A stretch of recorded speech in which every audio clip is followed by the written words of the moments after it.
নমস্কার, আমি তানিয়া। আমার একটি নতুন ভিডিওতে আপনাদের সকলকে স্বাগত।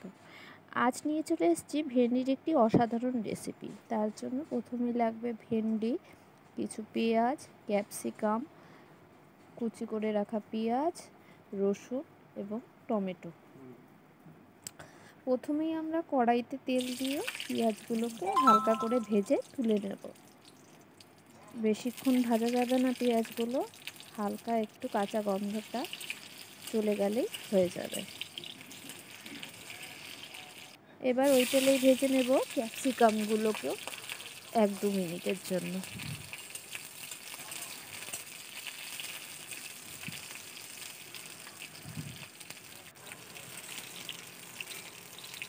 ক্যাপসিকামগুলো তুলে নেব। এবার ওই তেলের মধ্যে একটু হলুদ গুঁড়ো দিয়ে দেব কেটে রাখা ভেন্ডিগুলো এবং ভেন্ডিগুলোকে ভেজে নেব। ভেন্ডিতে দিয়ে দেব স্বাদ মতো নুন। হালকা স্টিমে কিছুক্ষণ সময় ধরে ভেজে তুলে নেব ভেন্ডিগুলো। এবার মশলা তৈরি করার জন্য নেব জিরের গুঁড়ো, লঙ্কার গুঁড়ো, ধনে গুঁড়ো,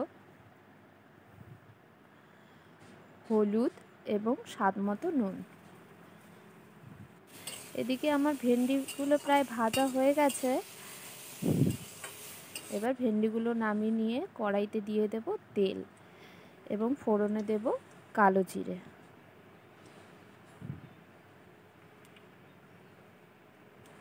দিয়ে দেব রসুন কুচি, হালকা একটু লাল লাল করে ভেজে নেব।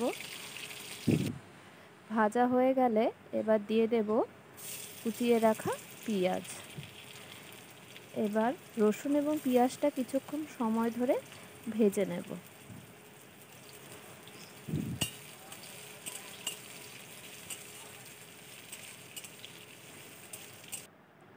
পেঁয়াজগুলো সুন্দর ভাজা হয়ে গেছে লাল লাল করে। এবার এতে দিয়ে দেব কাঁচা লঙ্কা, টমেটো, এগুলোকে আবার নেড়েচেড়ে কিছুক্ষণ রান্না করে নেব।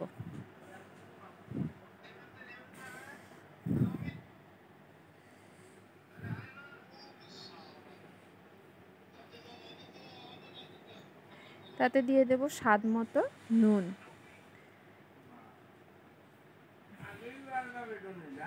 টমেটোগুলো ভাজা হয়ে গেছে। এবার এতে দিয়ে দেব মশলাগুলো।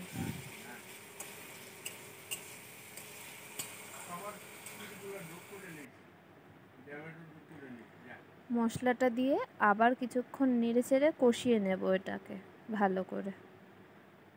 কষানো হয়ে গেছে। এবার এতে দিয়ে দেব জল।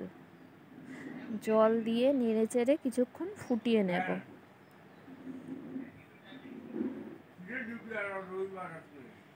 এবার এই ঝোলে দিয়ে দেব ভেজে রাখা ভেন্ডিগুলোকে।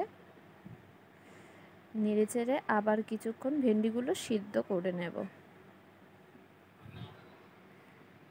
আমাদের ঝোলও ফুটে গেছে, ভেন্ডিও প্রায় সেদ্ধ।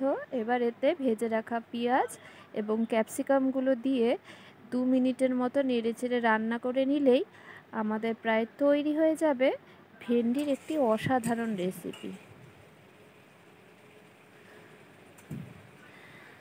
আশা করছি আপনাদের রেসিপিটা ভালো লেগেছে।